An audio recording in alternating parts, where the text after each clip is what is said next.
Hello everyone, welcome to Concept Decoder. I'm part of project management and this is chapter 2 and in this chapter we are learning PERT. Okay, this is part 2 of PERT chapter and इससे पहले मैंने आप सभी से basic discuss कर रखी है। अब इस पर्टिकुलर वीडियो में हम कुछ और इम्पोर्टेंट बेसिक्स को डिस्कस करेंगे जैसे कि इवेंट टाइमिंग्स वगैरह। ठीक है, तो ये बहुत इंपॉर्टेंट चीजें हैं। इवेंट का मतलब तो आप समझते हो, इवेंट मतलब क्या होता है?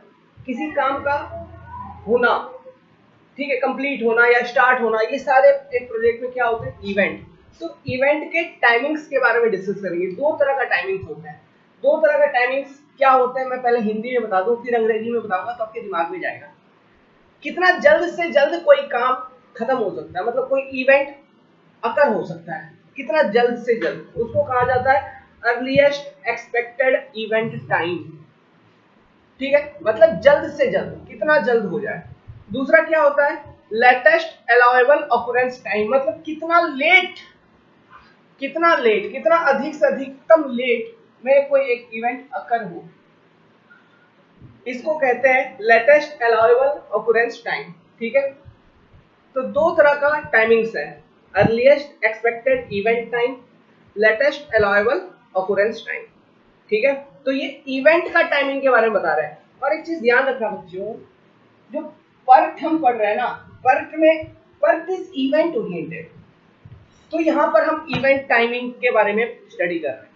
जब हम सीपीएम पढ़ेंगे that is not event oriented, तो वहां पे आपका टाइमिंग आएगा, लेकिन किस चीज का? Activity time.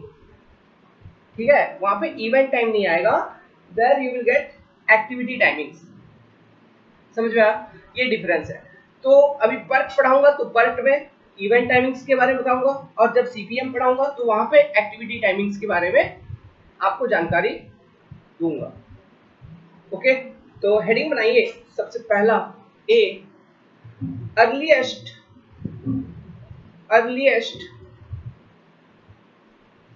एक्सपेक्टेड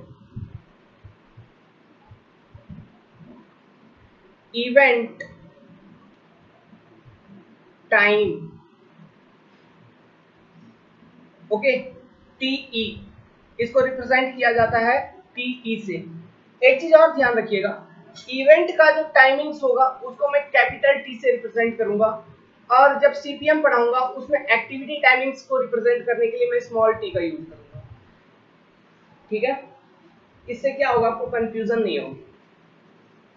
तो ये T E, earliest expected event time, तो ये चीज क्या है? ये चीज क्या है? तो it is the earliest time in which an event may be expected to occur in the project। कितना जल्द से जल्द कोई इवेंट किसी एक प्रोजेक्ट में हो सकता है, इस चीज को कहते हैं अर्लीस्ट एक्सपेक्टेड इवेंट टाइम। ठीक है, और एक इवेंट कब होगा? जब उससे पहले जितने भी एक्टिविटीज होने वाले हैं वो सारे कंप्लीट हो चुके हैं, तभी जाके कोई इवेंट की अकुरेंस होगी। ओके, तो मैं कह सकता हूं कि an event occurs when all preceding activities are completed. Okay, तो अर्लीस्ट एक्सपेक्टेड इवेंट टाइम का मतलब पीई का मतलब क्या है? It is the earliest time in which an event may be expected to occur in the project. लिखिए इसके बारे में, तो लिखिए इसके बारे में, it is the earliest time in which an event may be expected to occur in the project. मतलब जल्द से जल्द, कितना जल्द आपका कोई इवेंट अकर हो जाए प्रोजेक्ट के अंदर, उसे कहते हैं earliest expected event time. An event occur when all the preceding activities, जो उससे पहले होने वाले जितने भी एक्टिविटीज हैं सारे खत्म हो जाएंगे, तब एक इवेंट का अकुरेंस होगा, है ना। नेक्स्ट, इफ अर्लीस्ट, ये वाला पॉइंट इंपॉर्टेंट है, सुनिएगा। If earliest expected occurrence time of tail event is not known, then it should be considered as 0। अब ये स्टेटमेंट क्या कहता है? जैसे कि अभी तक तो कुछ ना कुछ नेटवर्क डायग्राम बनाए हो, जैसे कोई एक नेटवर्क डायग्राम है, this is some network diagram. यहाँ पे बहुत सारे इवेंट हैं। ओके, बहुत सारे इवेंट्स हैं, 1 2 3 4 5 इवेंट्स हैं। अभी जो टेल इवेंट है, जैसे कि फॉर एग्जांपल प्रोजेक्ट का स्टार्टिंग का ये स्टार्टिंग इवेंट है, ठीक है, ये स्टार्टिंग इवेंट का मतलब ये स्टार्टिंग इवेंट कब होगा, इसका ऑकरेंस कब, अगर इसका टाइमिंग पता नहीं है तो इसका टाइमिंग को आप 0 कंसीडर कर। कौन सा, अर्लीस्ट एक्सपेक्टेड इवेंट टाइम क्या कंसीडर कर लेंगे, 0। समझ में आया, ये बेसिकली ये बात कह रही है। नेक्स्ट, अब सीखिए एक नई बात कि इस चीज को हम कैलकुलेट कैसे करेंगे। Okay, earliest expected event time को कैसे कैलकुलेट किया जाए, तो इसको कैलकुलेट किया जाएगा on the basis of forward analysis या फिर फॉरवर्ड कैलकुलेशन। अब ये क्या है समझाता हूं, पहले लिखिए earliest expected event time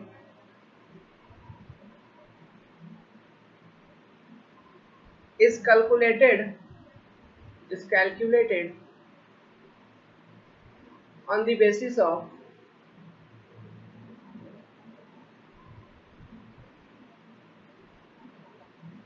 forward calculation.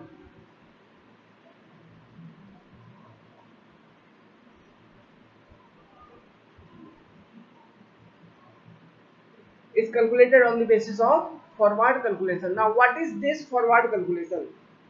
Let's suppose कि कोई हमारे पास दो इवेंट है, let's suppose this is event I, this is event J, okay? तो एंड ये दो इवेंट से जुड़ी एक एक्टिविटी है। लेट्स सपोज कि आपका ये event occurrence earliest, okay, means earliest expected event time for event I is TEI and earliest expected event time for event J is TEJ and this is your activity। ये क्या है, this is your activity, ये कोई एक single activity है। तो let's suppose ये activity को स्टार्ट और कंप्लीट होने में कितना टाइम लग जाता है, TIJ, जिसे कहेंगे एक्टिविटी टाइम, ओके, TIJ जिसे कहेंगे एक्टिविटी टाइम। अभी यहाँ पे देखिए, यहाँ पे लेट्स सपोज कि मुझे आपका ये I और J इवेंट में जो इनिशियल इवेंट है वो कौन सा होगा, या फिर टेल इवेंट जो है वो कौन सा होगा, इवेंट I जो है it will B initial event और टेल इवेंट सिंस, तो यहाँ पे एक पॉइंट में पहला लिखूंगा सिंस। अच्छे से समझिएगा चीजों को, कैलकुलेशन में जब नेटवर्क एनालिसिस करेंगे, नेटवर्क डायग्राम का एनालिसिस करेंगे, तब यही सब चीजें आपको काम आएंगी। वहां पे हमको इवेंट टाइम, एक्टिविटी टाइम्स, ये सब प्रॉपरली कैलकुलेट करनी होगी। Okay, since TEI is tail event और इसका मुझे अर्लीस्ट एक्सपेक्टेड इवेंट टाइम पता नहीं है, तो मैं TEI को क्या कंसिडर कर सकता हूं, 0 मान सकता हूं। अब सेकेंड पॉइंट, अब मेरे को निकालना है TEJ, earliest expected event time for event J। अगर मेरे को कैलकुलेट करना है तो सिंपली मैं कैसे कैलकुलेट करूंगा, TEI plus TIJ activity time. Okay, what is TIJ, this is your activity time. इस तरह से इसकी कैलकुलेशन होगी। समझ में आई बात, कुछ दिमाग में गई, अंदर गई? ओके, तो ये तो हम किसी सिंगल एक्टिविटी के बारे में डिस्कस कर रहे हैं। नाउ लेट्स सपोज कोई एक इवेंट है, let's suppose we have a event J, ठीक है। अब इस इवेंट J पे इसका जो अर्लीस्ट एक्सपेक्टेड इवेंट टाइम है, लेट्स सपोज इसको मैं कहता हूँ TEJ। अब इस इवेंट J पे मल्टीपल एक्टिविटीज हैं, there are multiple activities, that is more than one activity, okay, multiple activity. Let's suppose this is I1 event, this is I2 event, this is I3 event.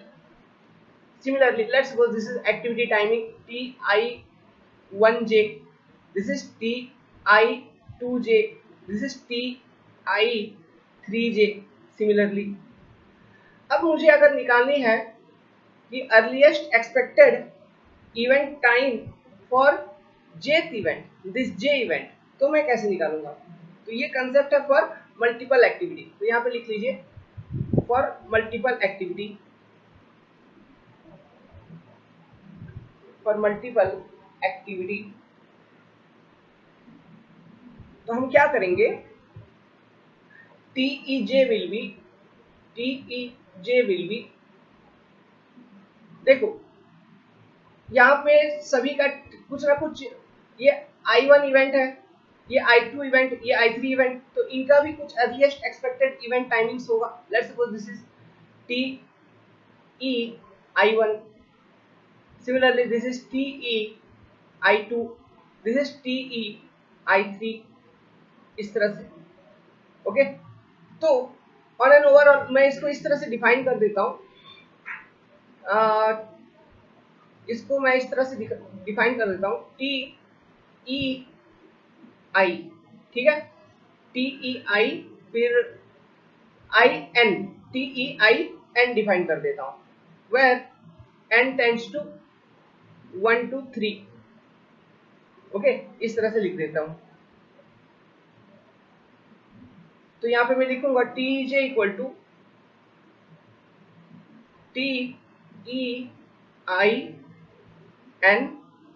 where n equal to 1 to, यहाँ पे तो 3 event मैंने यहाँ पे दिखाई है, 3 से ज्यादा भी हो सकते हैं. ओके, तो यहाँ पे लेट्स सपोज कि मैं 3 लिखता हूँ, 1 to 3 plus activity timings TINJ, okay, where n tends to again 1 to 3 का मैक्सिमम, इन सभी में से जो मैक्स आएगा, मैक्सिमम वैल्यू आएगी, वही होगी TEJ की वैल्यू. ये फॉरवर्ड एनालिसिस पे हो रही है. अब इसका मतलब क्या हुआ, इसका मतलब समझो. इसका मतलब ये हुआ, लेट्स सपोज कि ये इवेंट J है और ये 3 डिफरेंट एक्टिविटीज है.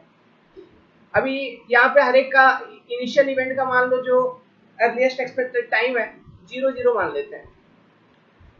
लेट्स सपोज दिस एक्टिविटी का ये एक्टिविटी 1 है, एक्टिविटी 2, एक्टिविटी 3.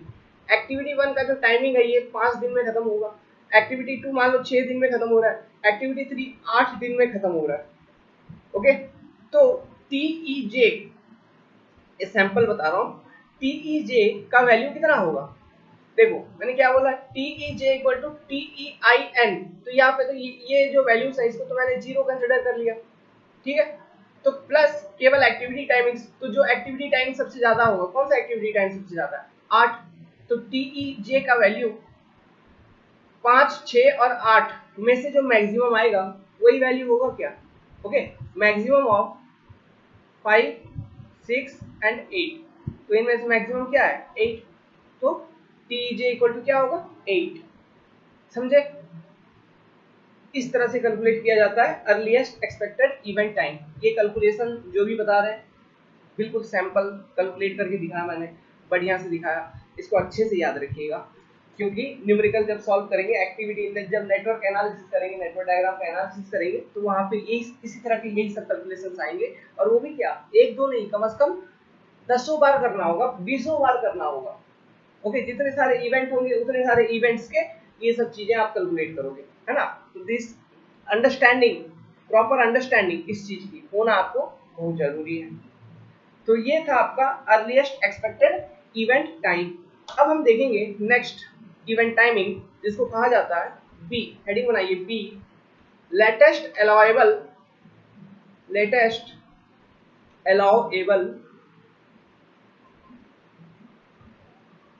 ऑकुरेंस टाइम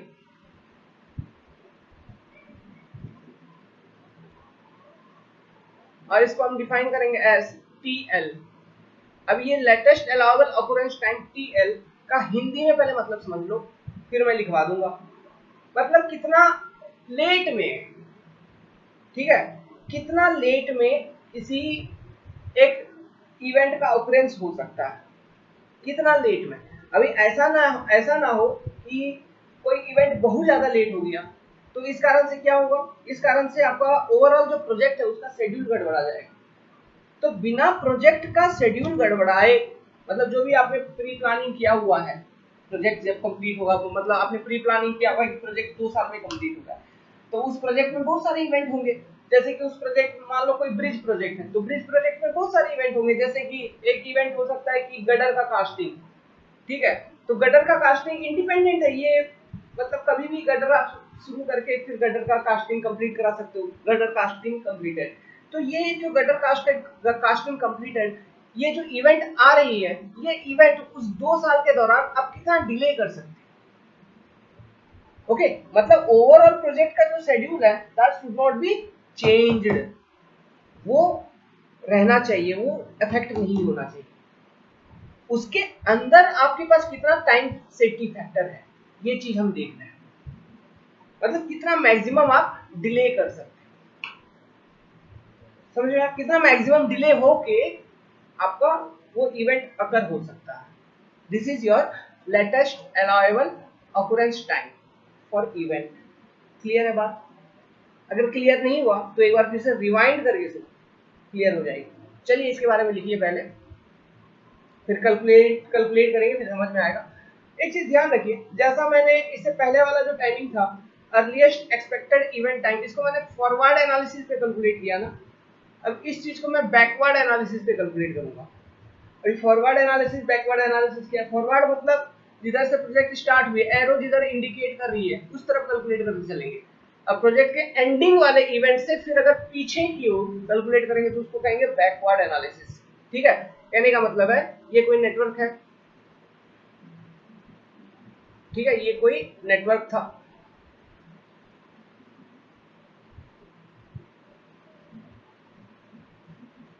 अभी देखो यहां से एरो इस तरफ शो कर रहा है, तो इस तरफ अगर टाइमिंग्स को कैलकुलेट करेंगे तो फॉरवर्ड होगा, और फिर अगेन यहां से लास्ट वाले इवेंट से या फिर फिनिश इवेंट से जब हम कैलकुलेट करेंगे तो बैकवर्ड एनालिसिस होगा। This will be your forward and this will be your backward analysis. Clear है बात? ओके, तो लेटेस्ट अलाउएबल ऑकरेंस टाइम को बैकवर्ड एनालिसिस की मदद से कैलकुलेट किया जाता है, अर्लीस्ट एक्सपेक्टेड इवेंट टाइम को फॉरवर्ड एनालिसिस की मदद से कैलकुलेट किया जाता है। क्लियर है बात? ठीक है, लिखिए इसके बारे में, लिखिए it is the latest time in which a event will be allowed to occur in a project without affecting the project scheduled completion time. If latest allowable occurrence time of head event is not known, comma, then it is considered as equal to earliest expected event time. देखो ये sentence हो सकता है आपको समझ में नहीं आया हो सकता है, ठीक है, लेकिन कोई बात नहीं, जब हम एक नेटवर्क एनालिसिस करेंगे, अभी ये टाइमिंग वगैरह मैं कैलकुलेट करके दिखाऊंगा, तब वहां पे आपको क्लियर हो जाएगा ये सब चीजें। ठीक है, तो एक बार दोबारा पढ़ लो, if latest allowable occurrence time of head event, अगर हेड इवेंट का लेटेस्ट अलाउएबल ऑकरेंस टाइम हमें पता नहीं है, then it is considered as equal to earliest expected event time। इससे पहले जो हमने किसी इवेंट का earliest expected event time calculate किया था, कुछ याद है?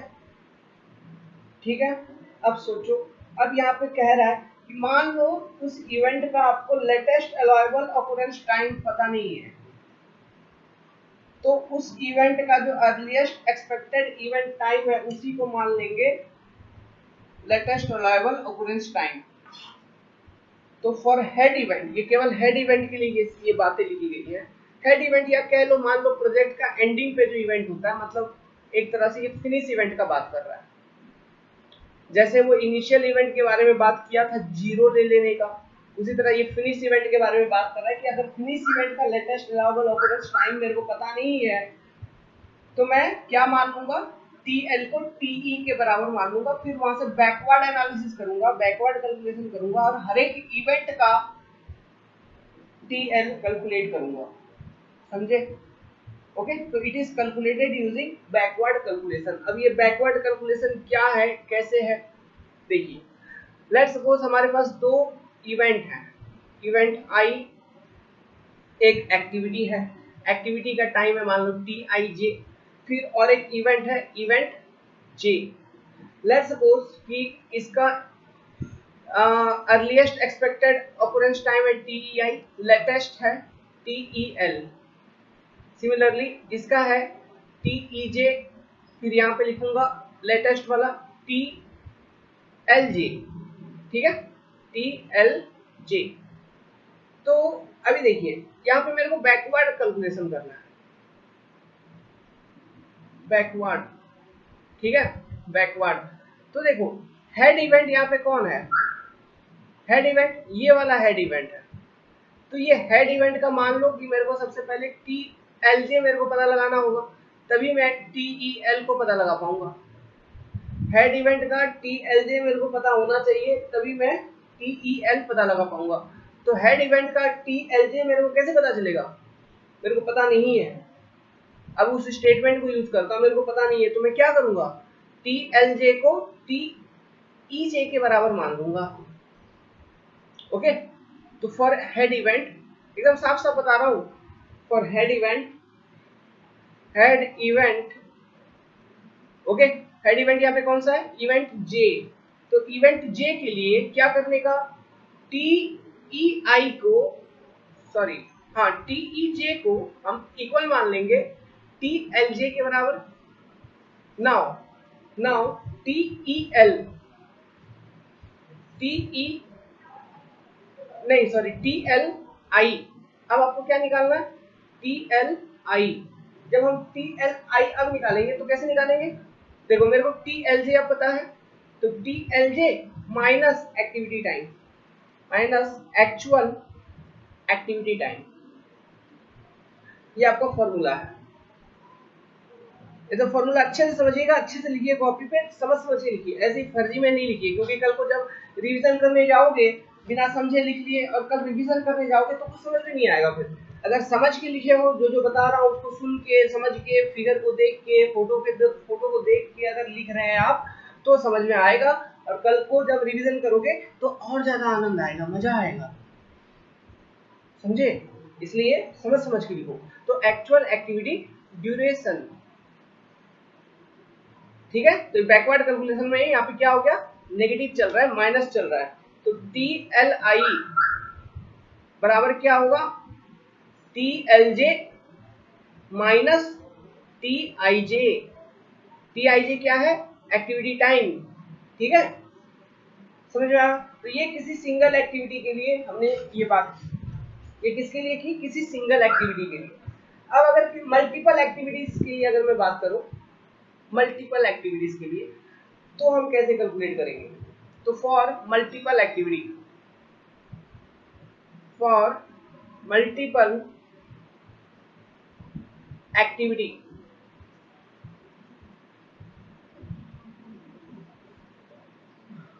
अब यहाँ पे अच्छे सुनने वाली बातें हैं, सुनने वाली चीजें हैं। देखो मैं एक फॉर्मूला बनाऊंगा, समझाऊंगा, ठीक है, किताबों में ये सब चीजें नहीं मिलेंगी, मैं अपने से बना रहा हूँ, तो इसलिए आप भी किताब कॉपी ढूंढने की कोशिश मत करना, कोई फायदा नहीं है, यूजलेस। सुनिए, ये इवेंट आई है और इवेंट आई पे मल्टीपल एक्टिविटीज इधर से निकल रही है, तो ये बहुत सारे इवेंट्स हैं, तो 3 इवेंट्स, ये इवेंट मान लो J1 है इवेंट, ये J2 इवेंट है, ये J3 इवेंट है। लेट्स सपोज एक्टिविटी टाइम है यहाँ पे TIJ1, इसका एक्टिविटी टाइम है TIJ2, इसका एक्टिविटी टाइम है TIJ3, ठीक है।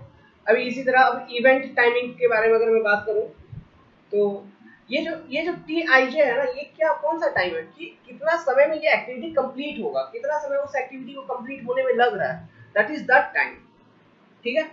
अब मान लो कि इसका जो इवेंट टाइमिंग्स के बारे में लिखते हैं, ये है TEI और ये है TLI।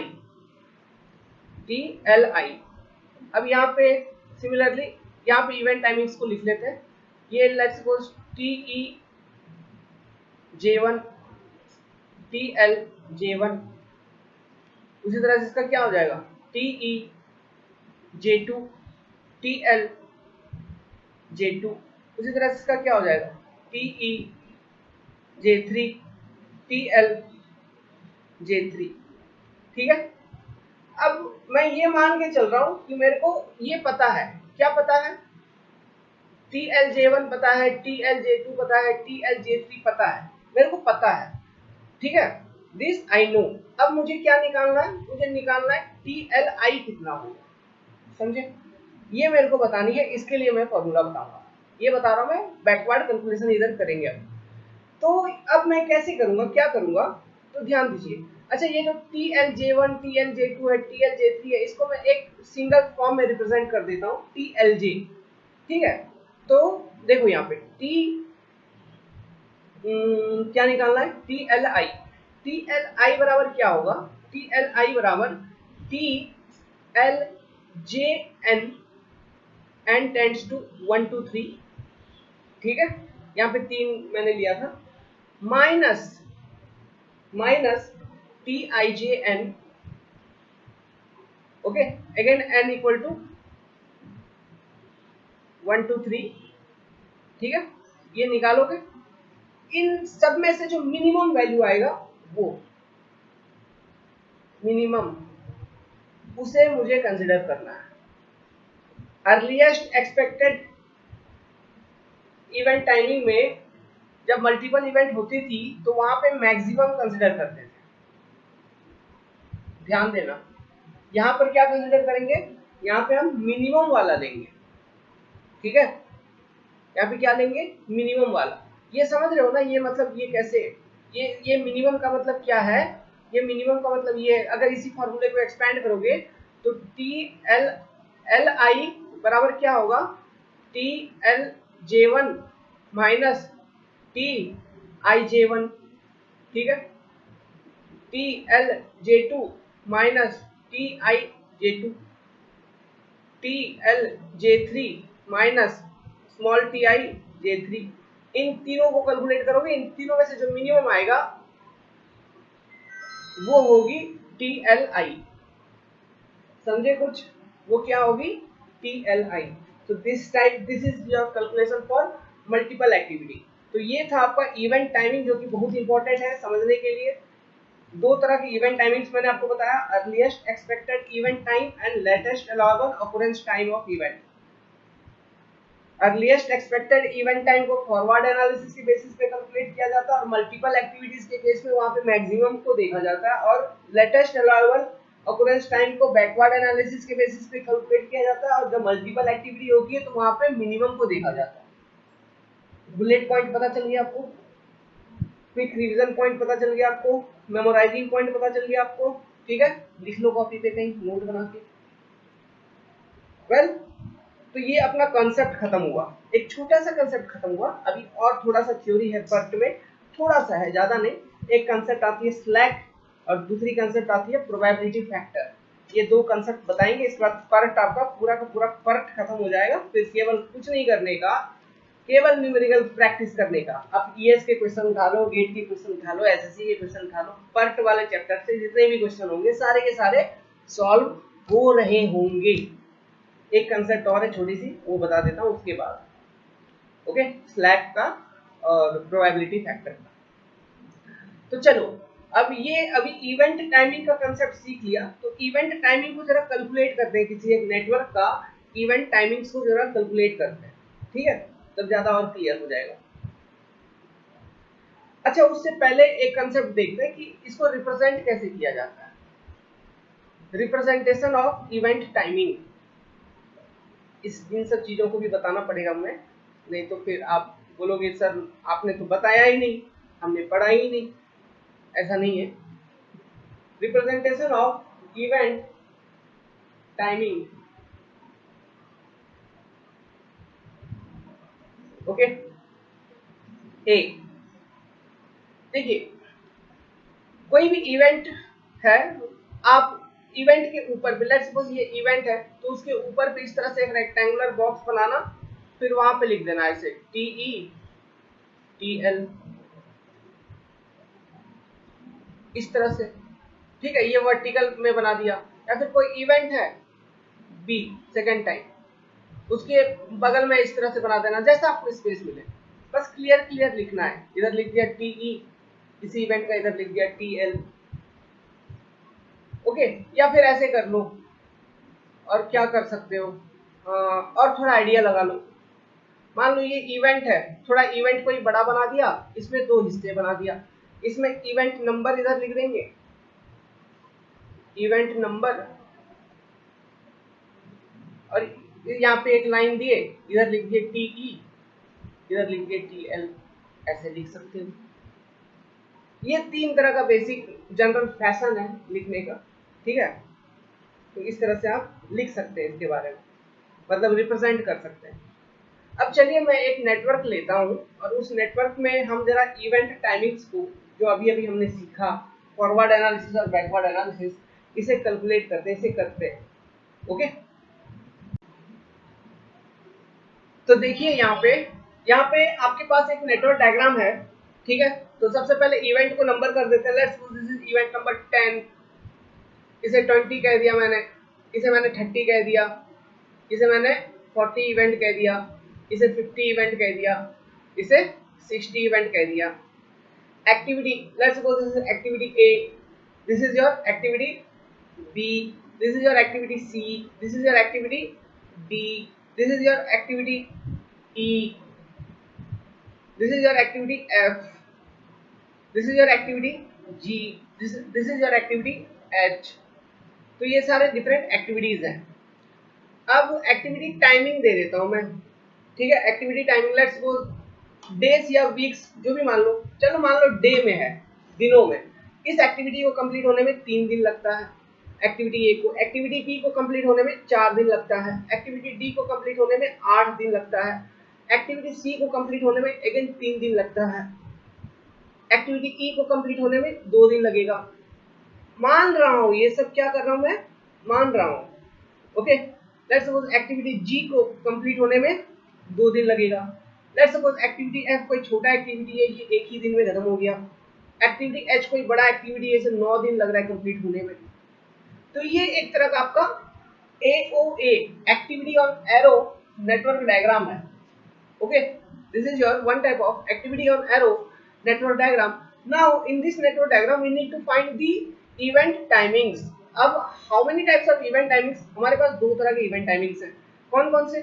Earliest expected occurrence time for event and latest allowable occurrence time for event। हर एक event का 6 event है, हर एक event का कैलकुलेट करना है। तो चलो हम सबसे पहला event से शुरू करते हैं।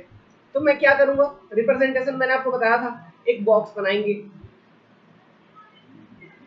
अब यहाँ पे 2 चीजें लिखेंगे, 2 बातें। एक लिखेंगे TE, ये होगा क्या, TE, और इधर होगा TL, ठीक है। तो मैं सबसे पहले TE कैलकुलेट करूंगा, हर एक इवेंट का TL कैलकुलेट करूंगा, ठीक है। तो हर एक इवेंट का TL मैं कैसे कैलकुलेट करूँ, सॉरी, हर एक इवेंट का मैं TE कैलकुलेट करूंगा। तो जैसे कि मैंने ये बताया था आपको, पहले कंसेप्ट मैंने समझाया हुआ था कि जो इनिशियल इवेंट होगा, initial event means that event which starting the project. जैसे कि इवेंट नंबर 10, इसका मेरे को TE अर्लीस्ट ऑकरेंस टाइम मेरे को पता नहीं है, या फिर हमें पता नहीं है, तो हम क्या करेंगे, इसको क्या एज्यूम कर लेंगे, इसको मैं एज्यूम कर लूंगा 0। इसको क्या एज्यूम कर लूंगा, 0। अब लेट्स सपोज दिस एक्टिविटी ए पर बात करते हैं, इवेंट 20 पर। इवेंट 20 जो है, फॉरवर्ड एनालिसिस करूंगा तो अभी मैं केवल TE निकालूंगा, मतलब ऊपर वाले, ऊपर जो लिखूंगा मैं TE लिखता चलूंगा हर एक इवेंट का, ठीक है। तो इवेंट 20 का TE क्या होगा, देखो 0 plus activity time of activity A, activity time of activity ए कितना है, 3, तो 0 प्लस 3 कितना होगा, 3। सिमिलरली अब इवेंट नंबर 30 का मैं लिखूंगा TE, तो इवेंट 30 का TE मेरा क्या होगा, देखो इवेंट 10 का TE plus activity timing of event activity B. Okay, event 10 का TE plus activity timing of activity B, तो 0 plus 4 what will be, it will be 4। ये क्या हो जाएगा, 4। नाउ अब हम बात करते हैं ये इस वाले इवेंट पे, इवेंट 40 पे आ जाते हैं। चलिए इवेंट 40 पर आ जाते हैं। तो देखो इवेंट 40 पर मेरे को क्या निकालना है, यहाँ पे थोड़ा अच्छे से ध्यान देना। इवेंट 40 का मेरे को TE निकालना है। तो देखिए इवेंट 40 पर क्या मल्टीपल इनकमिंग एक्टिविटीज है, यहाँ पे मल्टीपल इनकमिंग एक्टिविटीज है। जैसे कि आपका इवेंट नंबर 20 से एक एक्टिविटी आ रहा है इवेंट 40 पर, ठीक है। फिर इवेंट नंबर 30 से एक एक्टिविटी आ रही है इवेंट 40 पर, तो यहाँ पे मल्टीपल एक्टिविटीज है। ओके, तो in case of multiple activities जो TE हम निकालते हैं, तो वहां पे मैक्सिमम का कंसेप्ट आता है क्या, अगर मैक्सिमम का कंसेप्ट आता है तो क्या होगा, देखो इवेंट 20 पर टीई, ये इवेंट 20 का टीई का वैल्यू है, अर्लीस्ट एक्सपेक्टेड टाइम। तो इवेंट 20 का टीई का value plus activity timing of activity C कितना होगा, 3 + 3 6, एक वैल्यू आ गया आपके पास 6।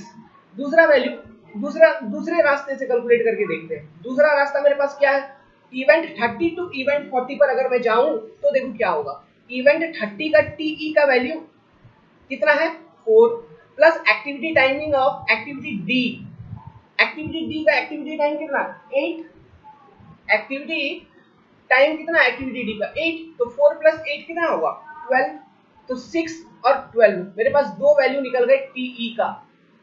समझ में आया, मल्टीपल एक्टिविटी केस। ओके, तो मेरे पास दो वैल्यू निकल गए टीई का। अब इन दोनों वैल्यू में से मैं कौन सा वैल्यू सेलेक्ट करूंगा, जो मैक्सिमम होगा। अब इन दोनों वैल्यू में से जो मैक्सिमम वैल्यू वो कौन सा है 12, 12 ही तो बड़ा है, तो I will select the value 12। ठीक है, 12 को मैंने ले लिया, 12 ले लिया, तो इवेंट 40 का मेरा टीई निकल गया। अब चलो किसका निकालते हैं, अब चलो इवेंट 50 का निकालते हैं, इवेंट नंबर 50 का टीई निकालते हैं। तो यहाँ पे मैंने बॉक्स बना लिया।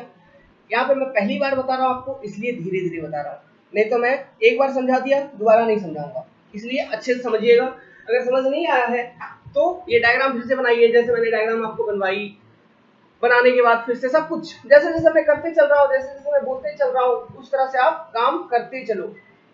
ओके, उस तरह से आप काम करते चलो। अब इवेंट 50 पर अगर चलेंगे तो देखो इवेंट 50 पर हम कहाँ से आ सकते हैं, इवेंट नंबर 20 से एक्टिविटी ई के थ्रू हम इवेंट नंबर 50 पर पहुंच सकते हैं। ठीक है, similarly from event number 40 through activity F हम इवेंट नंबर 50 पर पहुंच सकते हैं। Similarly from event number 30 through activity G, well sorry for disturbances, कुछ गेस्ट आ गए थे इसलिए हमें रुकना पड़ा। तो मैं क्या कह रहा था कि ये जो आपका इवेंट है, इवेंट नंबर 50, इवेंट नंबर 50 पे हम कहाँ से आ सकते हैं, इस चीज को हमें देखना होगा। हम इवेंट 20 से थ्रू एक्टिविटी ई आ सकते हैं, इवेंट 40 से थ्रू एक्टिविटी एफ जा सकते हैं, एंड इवेंट 30 से हम थ्रू एक्टिविटी जी जा सकते हैं। ठीक है, प्लस इवेंट 30 से हम क्या कर सकते हैं, हाँ चाहिए इवेंट 40 का तो लास्ट हुआ था ना, वेल हम इवेंट 40 से ही देखेंगे। ओके, तो इवेंट 40 से थ्रू एफ, इवेंट 20 से through E, and event number 30 से थ्रू जी हम इवेंट 50 पर पहुंच सकते हैं। तो अब हम कैलकुलेट करेंगे टीई सबसे मैक्सिमम किस केस में आएगा। तो देखो इवेंट 20 से कैलकुलेट करना शुरू करेंगे। इवेंट 20 से अगर देखोगे तो इवेंट 20 पर टी कितना है 3, और एक्टिविटी ई का एक्टिविटी टाइम कितना है 2, 3 + 2 कितना 5। इवेंट 30 से 50 पे जाए तो कैसे होगा, देखिए इवेंट 30 पर ये टीई कितना है आपका 4, एंड एक्टिविटी टाइम कितना है एक्टिविटी जी का 2, 4 + 2 6। नाउ इवेंट 40 से इवेंट 50 पर जाए तो क्या होगा, देखिए इवेंट 40 पर टी कितना है 12, और एक्टिविटी एफ का एक्टिविटी टाइम कितना है 1, तो 12 + 1 13। तो टीई फॉर इवेंट 50 क्या होगा, मैक्सिमम ऑफ 5, 6 एंड 13, तो क्या 13। ओके, तो T for event number 50 is 13। Now event 50 हो गया, अब इवेंट 60 का यहाँ पे बॉक्स बना लो। तो 13 प्लस यहाँ पे और कुछ कैलकुलेशन है ही नहीं, ये जो 13 आ गया 50 इवेंट 50 का 13 plus activity time of activity H add कर दोगे तो इसका टीई निकल जाएगा। तो इसका टी कितना होगा 13 + 9 22 है ना, इट विल बी 22। अब हम कैलकुलेट करना शुरू करेंगे टी एल। तो सबसे पहले टी का कैलकुलेशन हो गया। टी का कैलकुलेशन जो हमने किया, ध्यान रखिए किस तरह के एनालिसिस को यूज करके किया, फॉरवर्ड एनालिसिस, मतलब हम इस डायरेक्शन में अपना कैलकुलेशंस किए हैं। ओके, अब जो हम टीएल का कैलकुलेशन करेंगे, ये बैकवर्ड एनालिसिस करेंगे, मतलब इवेंट नंबर 60 से पीछे आएंगे इस डायरेक्शन में, ठीक है। तो अब टीएल कैलकुलेशन, इसका मैं टीएल लिखता हूँ, टीएल के लिए अलग कलर मैं ले लेता हूँ, let's suppose I am taking red colour, this is your TL. तो देखिए 60 आपका हेड इवेंट है, तो हेड इवेंट का टीएल मुझे पता नहीं है, हेड इवेंट करने का मतलब फिनिश इवेंट है, इसका टीएल मुझे पता नहीं है। तो मैंने आपको स्टेटमेंट लिखवाया था कि अगर फिनिश इवेंट का टीएल पता नहीं है आपको, then what you need to consider, you consider it as the T E value, head event की जो टीई है उसे कंसीडर करेंगे। तो हेड इवेंट की टीई कितना है 22, तो टीएल भी कितना होगा 22, समझे कुछ। अब आता है इवेंट नंबर 50 पर, इवेंट नंबर 50 पर धीरे धीरे बता रहा हूँ, अच्छे से बता रहा हूँ, सुनिएगा। इवेंट नंबर 50, जब 60 से इवेंट 50 पर आओगे तो एक ही एक्टिविटी है, ठीक है, तो कुछ करने का नहीं है, बस क्या करने का 22 से 9 घटा देने का, तो ये कितना हो जाएगा, ये भी 13 हो जाएगा। ओके, टीएल जब निकालते हैं तो क्या करते हैं, जो भी आपका प्रीवियस हेड इवेंट का टीएल है उससे हम सब्ट्रैक्ट करते हैं एक्टिविटी टाइम को, तो हमारा लेटेस्ट अलाइवेबल इवेंट टाइम निकलता है ना। तो सब्ट्रैक्ट करेंगे 22 में से 9, तो क्या बचेगा 13। ओके, ये हो गया। अब किसका कैलकुलेट करेंगे चलो सबसे पहले अपन कैलकुलेट करते हैं इवेंट नंबर 20 का, ठीक है, इवेंट 20 का निकालते हैं। तो देखो इवेंट 20 पर किधर किधर से जा सकते हो, इवेंट 50 से इवेंट 20 पर कैसे हम जा सकते हैं। तो देखिए दो रास्ते हैं इवेंट 20 तक पहुंचने के, और वो कौन कौन से हैं। एक तो इवेंट 50 से एक्टिविटी ई के माध्यम से डायरेक्ट इवेंट 20 पर पहुंच जाओगे, इस रास्ते, समझे। इवेंट 50 से एक्टिविटी ई के माध्यम से डायरेक्ट पहुंच जाएंगे, तो इवेंट 50 से एक्टिविटी ई के माध्यम से इवेंट 20 पर अगर पहुंचेंगे तो टीएल का वैल्यू कितना होगा, देखो टीएल का वैल्यू इवेंट 50 का कितना है 13, तो 13 minus activity time of event, sorry activity time of activity E, ये अगर करेंगे तो कितना बचेगा मेरा 13 माइनस 2 विल बी 11। ओके, तो ये इस रास्ते से हुआ। दूसरा रास्ता क्या है मैं बताता हूँ आपको। दूसरा रास्ता है, आप सबसे पहले जो आपका ये है इवेंट 50 से इवेंट 40 पर जाओ, इवेंट 50 से इवेंट 40 पर जाएंगे, फिर इवेंट 40 से बैक चले जाएंगे इवेंट 20 पर। इस रास्ते हम जा सकते हैं कि नहीं। ओके, तो इस रास्ते से जरा कैलकुलेट करके देखते हैं। तो इस रास्ते से कैलकुलेट करने के लिए मेरे को क्या करना होगा, इवेंट 40 का टीएल कैलकुलेट करना होगा पहले। तो इवेंट 40 का टीएल क्या होगा, इवेंट 40 का टीएल होगा सिंपल 13 माइनस 1। ओके, मतलब इवेंट 50 का टीएल जो है minus activity time of activity F, क्योंकि इवेंट 50 पर आप इसी रास्ते पहुंच सकते हो, सॉरी इवेंट 40 पर आप इसी रास्ते पहुंच सकते हो। ओके, क्योंकि हम बैकवर्ड एनालिसिस कर रहे हैं ना, हमको बैक जाना है केवल, फॉरवर्ड नहीं जाना है। अभी आप बोलोगे कि सर हम इवेंट 40 पर और एक तरह से पहुंच सकते हैं, कैसे, 50 से इवेंट 30 पर आ जाओगे तो ये तो बैक आए, लेकिन 30 से फिर 40 ये फॉरवर्ड हो गया ना, तो ये नहीं होगा, समझे, ये होगा नहीं। तो इवेंट 40 तक पहुंचने के लिए एक ही रास्ता है, क्या, इवेंट 50 से इवेंट 40 पर थ्रू एक्टिविटी एफ। तो टीएल कितना होगा, इवेंट 50 का T L minus activity time of activity F, तो it will be 13 minus 1 which will be 12। क्या हो गया 13 माइनस 1, ये हो गया 12, समझे कुछ। ओके, अब देखो, तो ये हो गया 12। अब हम क्या करेंगे, तो अब हम इवेंट 40 से इवेंट 20 पर जाएंगे, हमको 20 का टीएल निकालना है ना, इवेंट 20 का टीएल निकाल रहे थे हम, तो 40 का टीएल निकल गया कितना 12। तो इवेंट 40 से इवेंट 20 पर जाएंगे तो एक्टिविटी सी के थ्रू से जाएंगे बैक, है ना, बैकवर्ड एनालिसिस करें तो एक्टिविटी सी के थ्रू से बैक जाएंगे, तो 12 माइनस 3 कितना हो जाएगा 9। तो देखिए जब मल्टीपल एक्टिविटी का केस है और हम टीएल निकाल रहे हैं, टीई निकालते वक्त हम मैक्सिमम देखते हैं, टीएल निकालते वक्त हम मिनिमम देखते हैं, तो 11 और 9 में से जो कम होगा वो वैल्यू हो जाएगी टीएल ऑफ इवेंट 20। समझ में आया कुछ। ओके, TE निकालते वक्त हम मैक्सिमम देखते हैं, TL निकालते वक्त क्या देखेंगे, minimum of both. Okay, backward analysis जब करोगे TL निकालोगे तो मिनिमम ऑफ बोथ देखना है। तो यहाँ पे मिनिमम देखे तो क्या हो जाएगा, 9 हो जाएगा। ओके ठीक है, तो ये इसका TL निकल गया। अब चलो TL निकालते हैं इसका, इवेंट 40 का निकल चुका है, इवेंट 30 का निकालते हैं, इसका TL निकालते हैं। यहाँ पे आप इवेंट 30 पर कैसे पहुंच सकते हो, अगेन दो रास्ते हैं बैकवर्ड एनालिसिस में, इवेंट 50 से थ्रू एक्टिविटी G पहुंच जाओ, या फिर इवेंट 50 से पहले इवेंट 40 पर पहुंचो, फिर ये बैक हो गया, फिर इवेंट 40 से बैक आ जाओ इवेंट 30 पर। समझे, इस तरह से पहुंचा जा सकता है। तो दोनों रास्तों से जो मिनिमम वैल्यू आएगी वो होगी actual TL of event number 30 की लिए। तो दोनों रास्तों से किस रास्ते में मिनिमम आ रही देखो, इवेंट 50 से थ्रू एक्टिविटी G इवेंट 30 पर पहुंचेंगे तो 13 माइनस 2 अगेन 11, इवेंट 50 से 40 पर आएंगे तो 12, 12 माइनस 8 4। ओके, तो 11 और 4 में से मिनिमम कौन, 4, तो TL of event 30 will be 4। अब कहाँ जाना है, अब जाना है हमको इवेंट 10 पर, इवेंट 10 का TL निकालना है।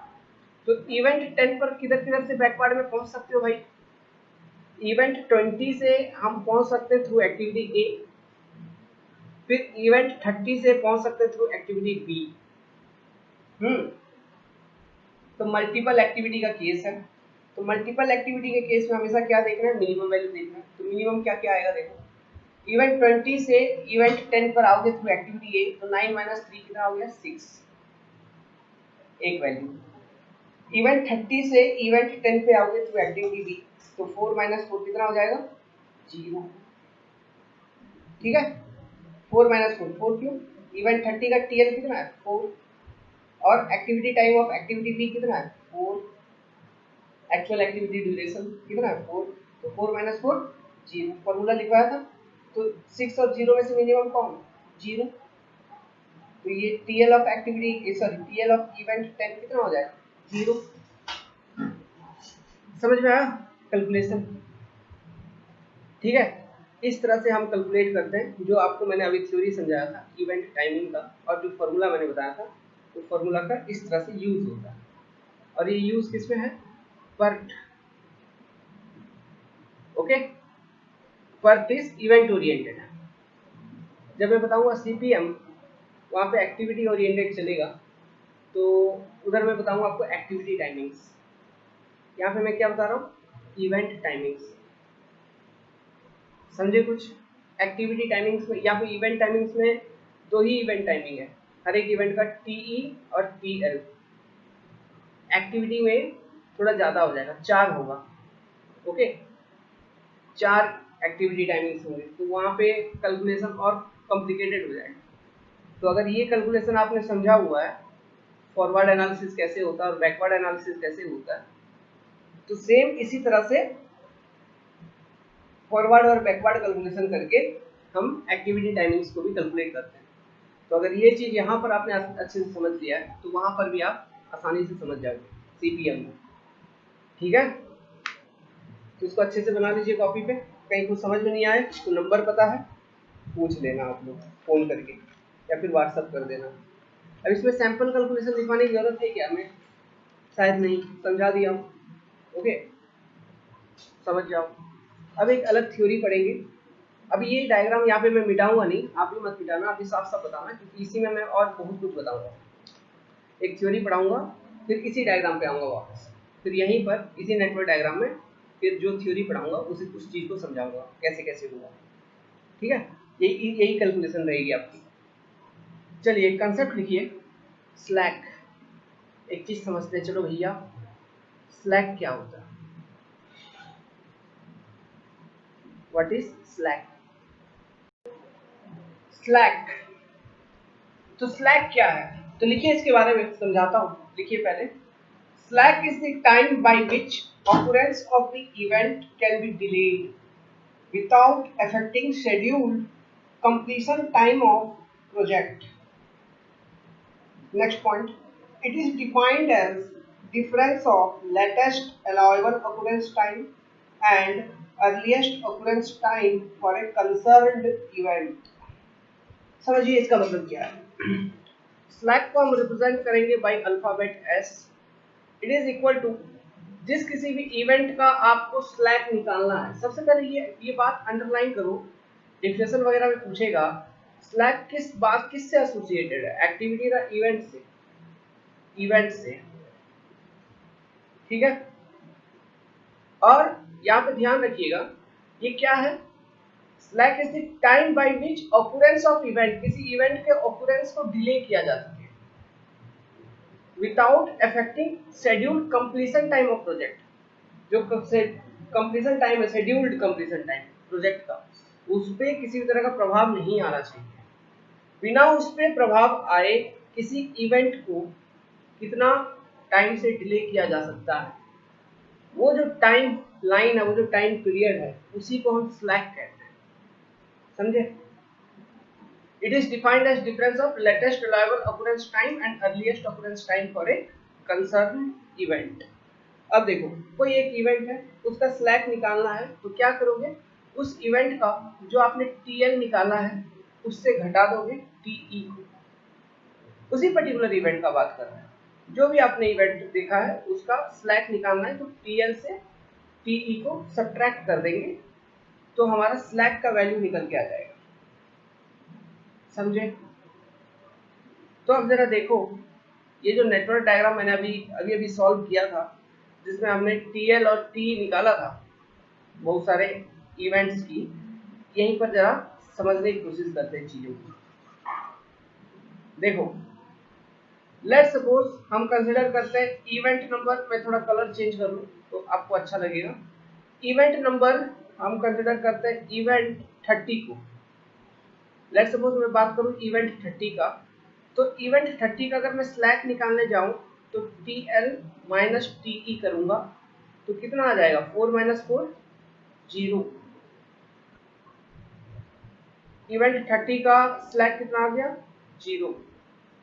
अब लेट्स सपोज कि मैं कैलकुलेट करने जाऊं इवेंट नंबर 20 का, तो इवेंट नंबर 20 का अगर मैं स्लैक कैलकुलेट करूंगा तो 9 माइनस 3 एस इक्वल टू कितना होगा, 9 माइनस 3 6। ठीक है। और तो यहाँ पे मेरे को और एक एग्जांपल इसमें दिख नहीं रहा है, लेकिन मैं बता देता हूँ मैं क्या बताना चाहता हूँ। हम ये बताना चाहते हैं आपको कि स्लैक की जो वैल्यू है ना, ये आपका कोई 3 वैल्यू हो सकता है। वो क्या हो सकता है, एक नोट बना के लिखिए, स्लैक में भी 0, ये 0 हो सकती है, या फिर इसकी वैल्यू पॉजिटिव हो सकती है, या फिर इसकी वैल्यू नेगेटिव हो सकती है। समझे?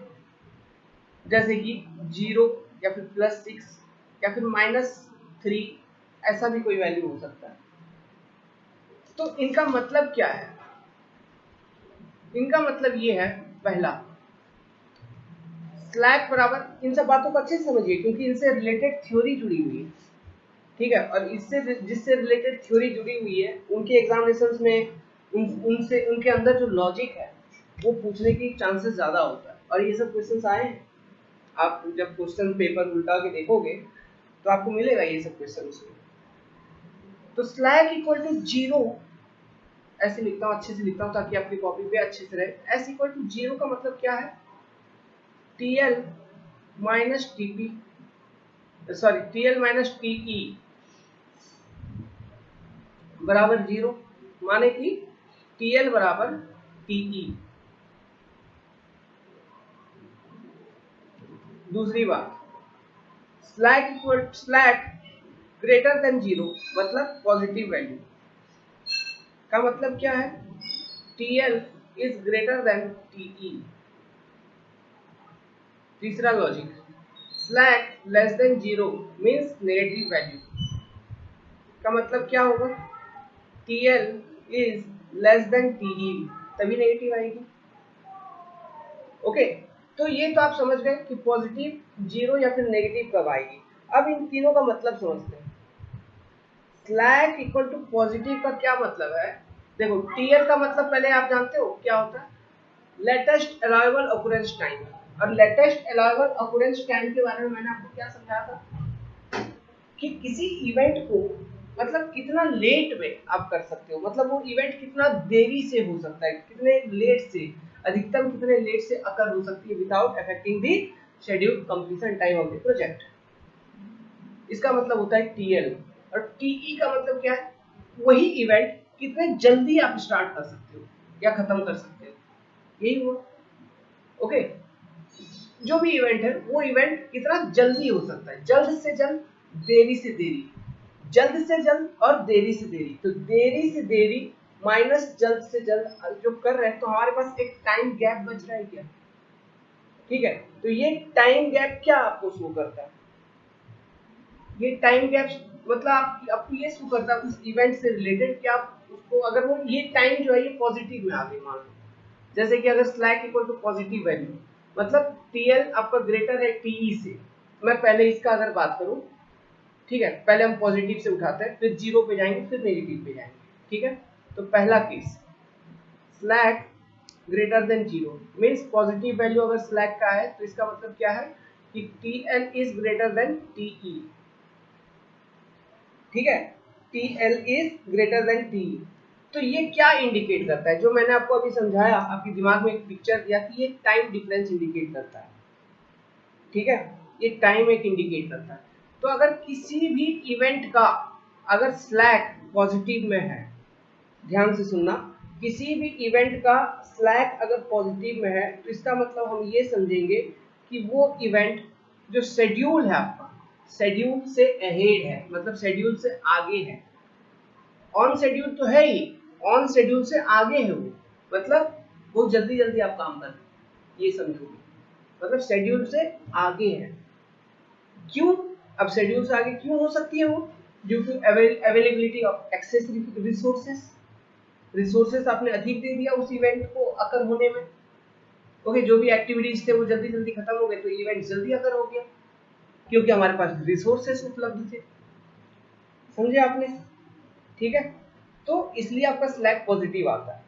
तो स्लैक पॉजिटिव का मतलब ये समझेंगे, इवेंट का अगर स्लैक पॉजिटिव है तो इसका मतलब ये समझेंगे कि your event is ahead of the schedule due to excess availability of resources associated to the activities.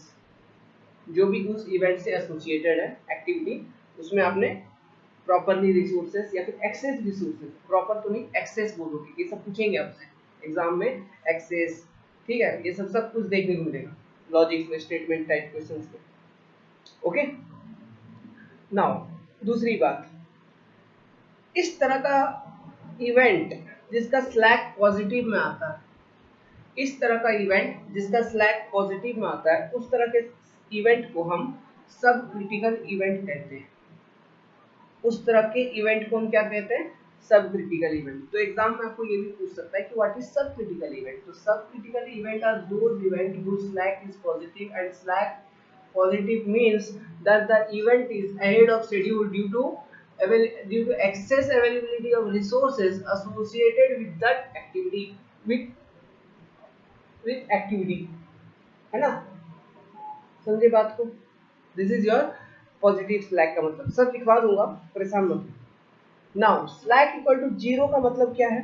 Slack equal to, similarly slack equal to zero का मतलब मैंने आपको समझाया था कि टी एल बराबर क्या है? टीई का। तो किसी भी इवेंट का अगर स्लैक जीरो है ना, तो उसे हम कहेंगे, क्या कहेंगे कि वो ऑन शेड्यूल है। इसका मतलब हम ये समझेंगे उस ऑन शेड्यूल है, ठीक है, शेड्यूल से आगे ना पीछे, ऑन शेड्यूल मतलब वो एकदम जो आपका प्रॉपर प्लानिंग है उसी प्लानिंग के अकॉर्डिंग चल रही है, और रिसोर्सेज जो है वो एडिक्वेट रिसोर्स है, मतलब सफिशिएंट रिसोर्स है, जितना रिसोर्स चाहिए था ऑन शेड्यूल होने के लिए उतना रिसोर्स है, ना एक्सेस ना कम, ठीक है। और इस तरह के इवेंट को जिसका स्लैक जीरो निकल के आता है उसको हम क्रिटिकल इवेंट कहते हैं। क्या कहते हैं? Critical event. Now slack equal to negative कहने का मतलब है T L is less than T E. अब ये हो गया मतलब बुरी बात है, मतलब ये समझोगे कि वो इवेंट आपका शेड्यूल से पीछे है, ठीक है, ऑन टाइम नहीं है, वो पीछे है। ओके, होना था लेकिन तभी नहीं हुआ, बहुत देर बाद हो रही है, मतलब यही समझोगे कि ऑन टाइम नहीं है, आपका शेड्यूल गड़बड़ा गया कहीं ना कहीं। क्यों? इसका कारण एक ही हो सकता है, due to deficiency of resources associated with the occurrence of that event. Okay, उसमें जो रिसोर्सेस चाहिए होगी उन रिसोर्सेस के कमी के वजह से उसमें डिले हो गया। स्लैक नेगेटिव का मतलब ये है। और इस तरह के इवेंट को जिसका स्लैक नेगेटिव है, स्लैक क्या है, नेगेटिव है, उसे हम क्या कहते हैं, उस तरह के इवेंट को हम कहेंगे सब सुपर क्रिटिकल इवेंट। समझे? उस तरह के इवेंट को हम कहेंगे सुपर क्रिटिकल इवेंट। अब देखो यहीं पर एक और कुछ बातें समझ लो। देखो और कुछ बातें समझ लो। मान लो कोई एक्टिविटी है, ये सब लिखवा दूंगा, ठीक है, पहले समझ लीजिए। मान लीजिए कोई एक्टिविटी है, तो इस एक्टिविटी में दो इवेंट है। ओके, इस एक्टिविटी में क्या है, दो इवेंट है। तो इस वाले इवेंट को क्या कहेंगे, टेल इवेंट, और इस वाले को क्या कहेंगे, हेड इवेंट। यही कहेंगे ना, इसको टेल कहेंगे, इसको हेड इवेंट कहेंगे। लेट्स सपोज कि टेल इवेंट का भी स्लैक 0 है इसी पर्टिकुलर एक्टिविटी का। लेट्स सपोज इस एक्टिविटी का नाम है एक्टिविटी ए, तो इस एक्टिविटी ए का जो टेल इवेंट है उसका स्लैक इक्वल टू 0 निकला। इस एक्टिविटी ए का जो हेड इवेंट है इसका स्लैक इक्वल टू 0 निकला। तो इस एक्टिविटी ए का दोनों event, tail event, head event, दोनों का स्लैक इक्वल टू 0 निकला। तो ऐसे केसेस में ये जो एक्टिविटी है, इस एक्टिविटी को हम कह देते हैं क्रिटिकल एक्टिविटी। Critical activity. और एक नेटवर्क डायग्राम में इस तरह के क्रिटिकल एक्टिविटी आपको देखने को मिलेंगे। ठीक है, इस तरह के क्रिटिकल एक्टिविटी आपको देखने को मिलेंगे एक नेटवर्क डायग्राम। तो बताऊंगा आगे बताऊंगा, वही जो क्वेश्चन हमने सॉल्व करवाया था उसी में आपको बताएंगे। तो सुनिए, तो डिफरेंट क्रिटिकल एक्टिविटी को जोड़ोगे तो एक पर्टिकुलर पाथ आपको मिलेगा, प्रोजेक्ट की स्टार्टिंग से लेकर प्रोजेक्ट के एंडिंग तक एक पाथ मिलेगा।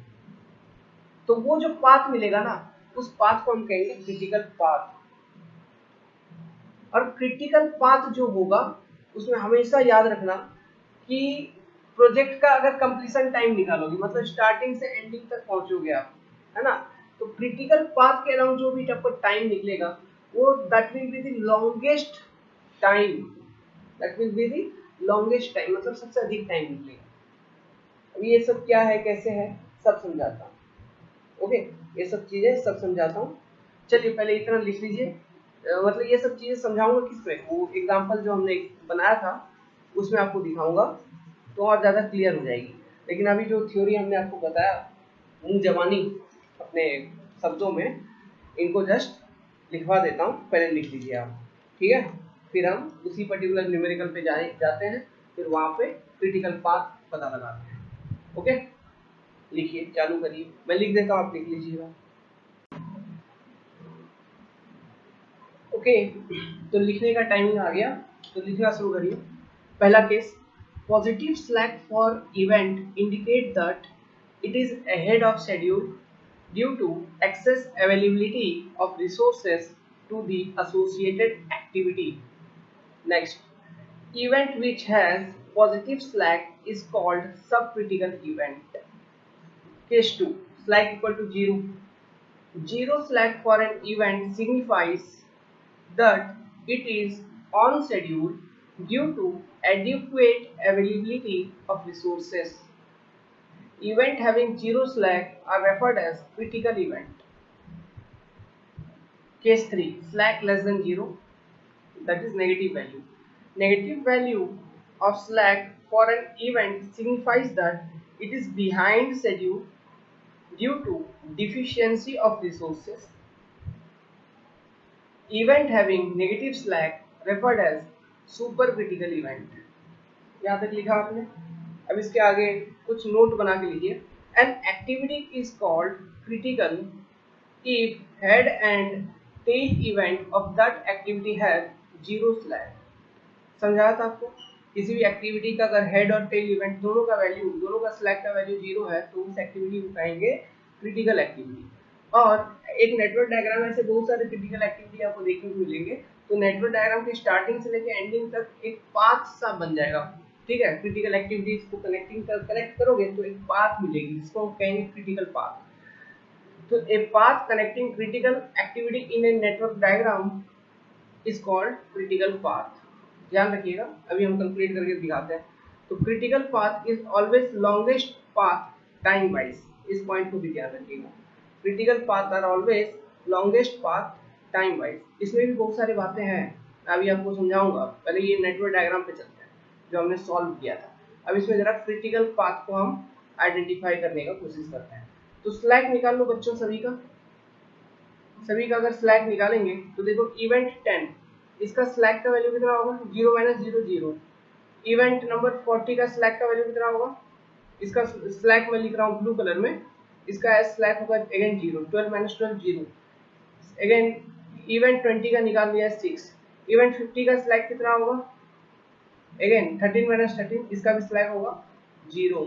नाउ इवेंट 30 का स्लैक कितना होगा, इसका भी स्लैक का वैल्यू होगा 0। इवेंट 60 का स्लैक का वैल्यू कितना होगा, इसका भी स्लैक का वैल्यू होगा 0। ठीक है, 22 - 22 0। तो अब देखिए, अभी आपको क्या आइडेंटिफाई करना था, क्रिटिकल पाथ आइडेंटिफाई करना था। ओके, हमें क्या आइडेंटिफाई करना है, क्रिटिकल पाथ। तो क्रिटिकल पाथ कौन सा पाथ होगा, critical path will be that part जो क्रिटिकल एक्टिविटीज को कनेक्ट करे from starting of project till ending of project, that will be your critical path.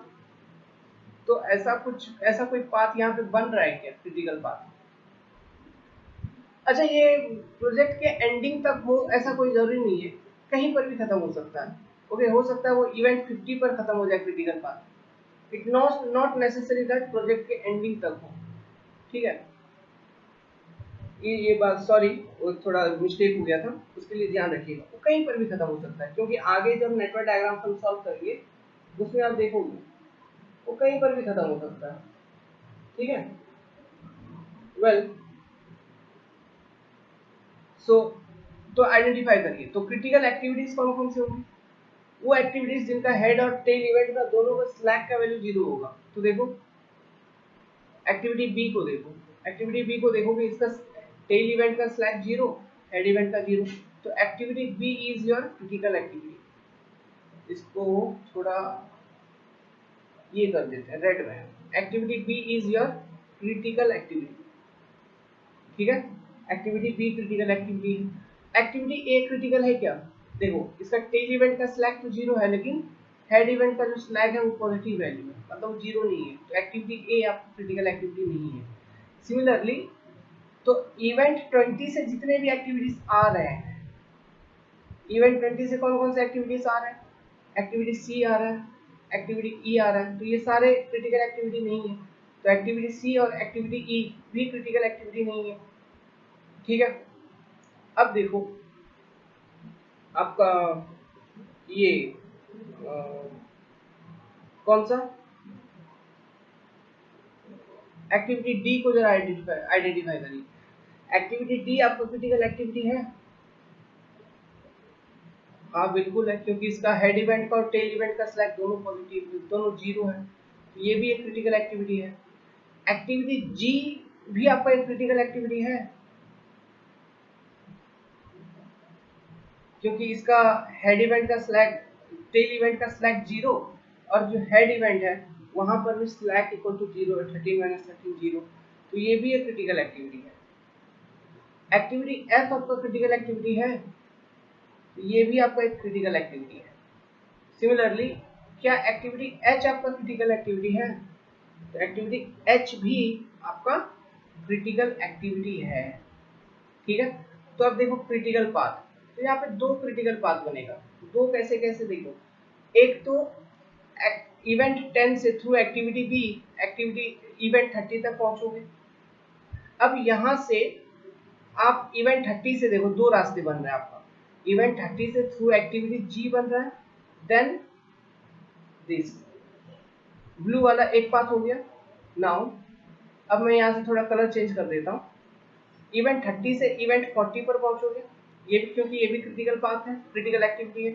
फिर एक्टिविटी एफ के थ्रू से, जो ये भी एक्टिविटी एफ भी क्रिटिकल एक्टिविटी है, फिर activity H.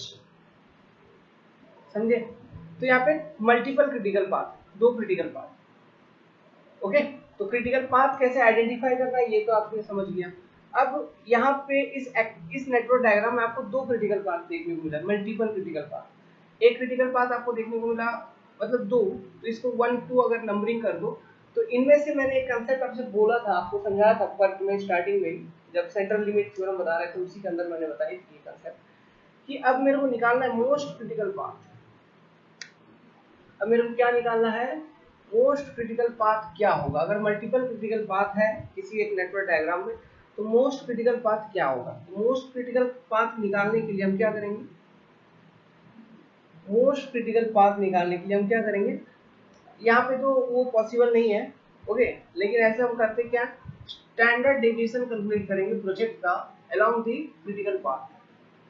What we will do, यहाँ पे तो मैंने ये जो टाइमिंग्स है वो कोई एक टीई एक्सपेक्टेड टाइम मैंने दे दिया था, लेकिन वो स्टैंडर्ड अगर आपको इस तरह का प्रॉब्लम होगा तो आपको वहाँ पे डिफरेंट टाइमिंग्स दिया होगा, जैसे कि मतलब टीपी टी नॉट सब कुछ सब टाइमिंग दिया होगा, और उन टाइमिंग की मदद से आप क्या कर पाओगे, आप हर एक एक्टिविटी का स्टैंडर्ड डेविएशन कैलकुलेट कर पाओगे अलोंग क्रिटिकल पाथ, मतलब क्रिटिकल एक्टिविटीज के स्टैंडर्ड डेविएशन को कैलकुलेट कर पाओगे। ठीक है, क्रिटिकल एक्टिविटीज के स्टैंडर्ड डेविएशन को कैलकुलेट कर लिया तो अलोंग क्रिटिकल पाथ, क्योंकि यहाँ पे दो क्रिटिकल पाथ बन रहे हैं तो along both critical path you will calculate the standard deviation of the project, और उसमें से जो मैक्सिमम स्टैंडर्ड डेविएशन जिसका आएगा जिस पाथ के along that path will be your most critical path. और मोस्ट क्रिटिकल पाथ के अलोंग देखोगे जो टाइमिंग होगा आपका प्रोजेक्ट का शेड्यूल जो टाइम होगा वो ऑलवेज ज्यादा ही होगा। तो इस बात को भी अगर ध्यान रखोगे कि प्रोजेक्ट का टाइम बहुत ज्यादा होना चाहिए मतलब ज्यादा होगा, तो उसके अकॉर्डिंग भी मोस्ट क्रिटिकल पाथ आप शायद आइडेंटिफाई कर पाओ। जैसे कि अगर मैं समझाता हूँ, ये सब अंदरूनी बातें शॉर्टकट ट्रिक्स है, ठीक है, ये स्टैंडर्ड डिवीजन वाला कैलकुलेशन करने की आपको जरूरत ही नहीं पड़ेगी। अब क्या करना, जितने भी आपको मान लो मल्टीपल क्रिटिकल पाथ निकल गया, 2 3 निकल गया, 3 निकल गया, ठीक है, जो भी निकल गया, तो अब क्या करना, आप तीनों क्रिटिकल पाथ के अलावा टाइम कंप्लीशन टाइम कैलकुलेट करना। मैंने बोला था एक पॉइंट की कंप्लीशन टाइम अधिकतम होगा, तो देखो पहला पाथ अगर मैं कंसीडर करूं, फर्स्ट पाथ मेरा activity B, activity D, activity F, activity H, ठीक है, this will be my first critical path let's suppose. तो बी के लिए कितना, 4 4 प्लस 8 12, 12 प्लस 1 13, 13 प्लस 9 कितना हो गया 22, ठीक है। तो इस पाथ के अलावा प्रोजेक्ट को कंप्लीट होने में 22 डेज या वीक्स या मंथ उतना लगेंगे जो भी है। नाउ सेकंड पाथ के अलावा चलते हैं, सेकंड क्रिटिकल पाथ के अलावा 4, ठीक है, मतलब सेकंड पाथ कौन है, बी जी एच, ये भी क्रिटिकल पाथ है क्योंकि इसमें भी एक्टिविटीज का स्लैक 0 था, तो इसको भी मैंने क्रिटिकल पाथ ही माना है। तो 4 प्लस 2 6 और 9 6 15, 15 डेज या वीक्स। अब मैंने एक पॉइंट अभी अभी लिखवाया था कि अलोंग क्रिटिकल पाथ आपका टाइमिंग जो प्रोजेक्ट कंप्लीशन होगा वो उसका जो टाइमिंग होगा that will be maximum.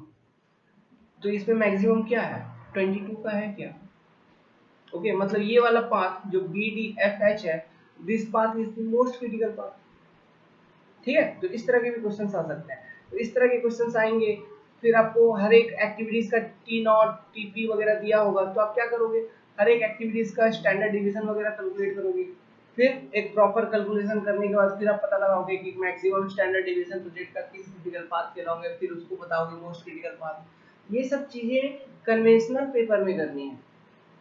Conventional paper में अगर क्वेश्चन आ गया इस तरह का, ओके, वहाँ पे मोस्ट क्रिटिकल पाथ वगैरह कुछ पूछ दिया ऐसा, तो वो फॉर्मूला प्रॉपरली लिखोगे फिर सॉल्व करोगे, क्योंकि वो चाहते हैं कि आप उस तरह से करो। लेकिन ऑब्जेक्टिव में आता है तो आपको लिखने की जरूरत नहीं है, आपको केवल और स्टैंडर्ड डिवीजन वगैरह कैलकुलेट करना, उतना ऑब्जेक्टिव क्वेश्चन सॉल्व करने के लिए उतना टाइम बचेगा नहीं, आपको मिलेगा नहीं। और मोस्ट क्रिटिकल पाथ आइडेंटिफाई करना है तो क्या करोगे, शॉर्टकट ट्रिक है ये, ठीक है, शॉर्टकट ट्रिक है ये। लेकिन यहाँ पर भी फेल हो जाओगे, शॉर्टकट ट्रिक तो है लेकिन फेल हो जाओगे, क्यों, क्योंकि ये जो टाइमिंग मैंने यहाँ पे दिया है, अगर आपको टीई का वैल्यू गिवन है, ये सारी जो एक्टिविटीज का मैंने टाइम दिया है, क्या दिया, एक्सपेक्टेड टाइम टीई। अगर ये टीई का वैल्यू डायरेक्ट दिया है तो सही है, अगर टीई का वैल्यू नहीं दिया है तो आपको टीई का वैल्यू कैलकुलेट करना होगा हर एक का, फिर वो पंगा हो जाएगा आपको वैसे भी टी का वैल्यू कैलकुलेट करना ही है, ओके, बिना टी का वैल्यू कैलकुलेट किए फिर आप ये सब काम नहीं कर पाओगे, ओके। क्योंकि ये जो हम नेटवर्क एनालिसिस करेंगे वो टी के वैल्यू को कैलकुलेट करने के बाद ही नेटवर्क एनालिसिस करेंगे पर्ट में, ठीक है। एक्सपेक्टेड टाइम पर ही हम नेटवर्क एनालिसिस करेंगे, ये नहीं कि टी नॉट टी पी पे नेटवर्क एनालिसिस कर लिया, हम टी ई पर ही नेटवर्क एनालिसिस करेंगे। तो टी ई तो आपको कैलकुलेट करना ही करना है। तो और अगर क्वेश्चन में डायरेक्ट टी का वैल्यू दिया है तो ये वाला अप्रोच ले लेना क्रिटिकल पाथ आइडेंटिफाई करने के लिए, जो मैंने बताया हर एक टी को ऐड करते जाना है अराउंड क्रिटिकल पाथ। अगर क्वेश्चन में टी का वैल्यू नहीं दिया है तो क्या करोगे, कोई स्टैंडर्ड डिवीजन निकालोगे, ठीक है। क्रिटिकल पाथ के अलावा हर एक एक्टिविटीज का स्टैंडर्ड डिवीजन निकाल लेना, वो ज्यादा सिंपल रहेगा। इसके ये इस वाले टी को निकाल के टी को निकालने का, ठीक है, क्योंकि टी को निकालने में फिर वहां पे लंबा कैलकुलेशन हो जाएगा, लेकिन स्टैंडर्ड डिवीजन जस्ट सिंपल है, डिवाइड बाय 6 करना है तो वो ज्यादा आसानी से हो जाएगा। समझे कुछ? ओके, तो जैसा आपको सुटेबल लगे, मैंने 2 रास्ते आपको बता दिए इस तरह के प्रश्न को सॉल्व करने का, और एग्जाम में आएंगे नो डाउट, लिख के देता हूँ। एग्जाम में ये सब क्वेश्चन पूछते हैं, हर एक साल पूछते हैं, ऑब्जेक्टिव में पूछते हैं, घूमते रहते हैं ये सब क्वेश्चन, स्टैंडर्ड क्वेश्चन है। ओके, कन्वेंशनल में पूछेंगे, आपसे पूछेंगे। तो इस कंसेप्ट को अगर आपने अच्छे से समझा, आपको अच्छा लगा, तो एक लाइक बनता है हमारा। इस वीडियो को देखने के बाद प्रेम से एक लाइक कर दीजिएगा, बस हम यही चाहेंगे। अगर आप डाउनलोड करके देख रहे हैं, क्योंकि ये वीडियो मैंने पब्लिक डाल रहा था, कोई बात नहीं, फिर से यूट्यूब पे आइए, एक लाइक कर दीजिए, हमें प्लस खुशी होगी उससे। प्लस मैं आपको एक जानकारी दे दूं, ये जो प्रोजेक्ट मैनेजमेंट का कोर्स है, ये हमारा कोर्स है 699 रुपीज़ का। हम इससे ज़्यादा फी वैसे भी लेते नहीं है, 699 रुपीज़ की। और तो और इस पर भी मैंने कुछ दिनों के लिए 200 रुपया या फिर 199 ऑफ कर रखा है। आप इस पेपर को 500 रुपीज़ में एनरोल कर सकते हैं। एनरोलमेंट करने के लिए आप हमें कॉन्टैक्ट करिए 7008420353। ये तो हो ही गया 353। इसके अलावा जो हमारे पास टेक्निकल पेपर है, आप उनमें भी एनरोल कर सकते हैं। जो पढ़ाने का क्वालिटी है, जो पढ़ाने का स्टैंडर्ड है, एक्सप्लेनिंग पावर है, वो आपने इस वीडियो में देखा ही होगा। ये तो कुछ भी नहीं है, इससे और भी ज़्यादा कोई प्रीवियस ईयर क्वेश्चन पेपर को डैमेजिंग करता हुआ कंसेप्ट मैंने दिया है।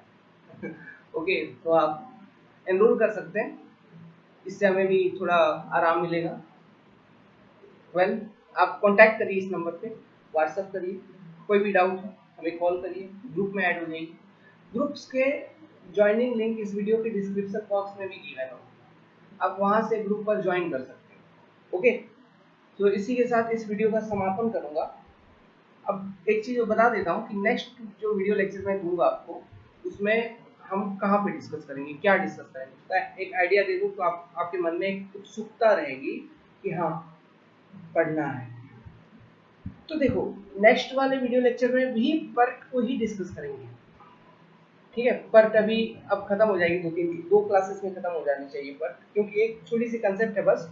उसके बाद मैं डिस्कस करूंगा, क्वेश्चंस बनाएंगे केवल, जो प्रीवियस ईयर जितने भी क्वेश्चंस हैं पर्ट से, वो भी क्या छोटे छोटे नहीं है, बड़े बड़े हैं, बड़े बड़े हैं, दिमाग खराब हो जाए कैलकुलेट करते करते, हालत खराब, ऐसे ऐसे क्वेश्चंस हैं।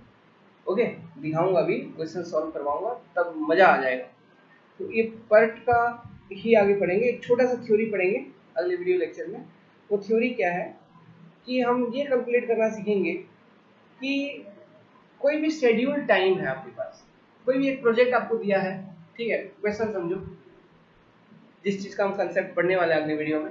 कोई भी एक आपको प्रोजेक्ट दिया है, उस प्रोजेक्ट में आपसे आप क्वेश्चन पूछ लिया, ठीक है, जो क्वेश्चन पूछने वाला पूछ लिया, आपको एक टाइम दे दिया, मान लो 10 साल दे दिया, 5 साल दे दिया, 3 साल दे दिया, जो भी एक टाइम दे दिया। अब आपसे पूछता है कि ये बताओ कि ये जो प्रोजेक्ट मैंने आपको दिया है, इस प्रोजेक्ट का इस 3 साल के दौरान कंप्लीट होने का क्या प्रोबेबिलिटी है। प्रोबेबिलिटी पूछेगा पर्ट मैंने बताया था, इट इज प्रोबेबिलिस्टिक अप्रोच।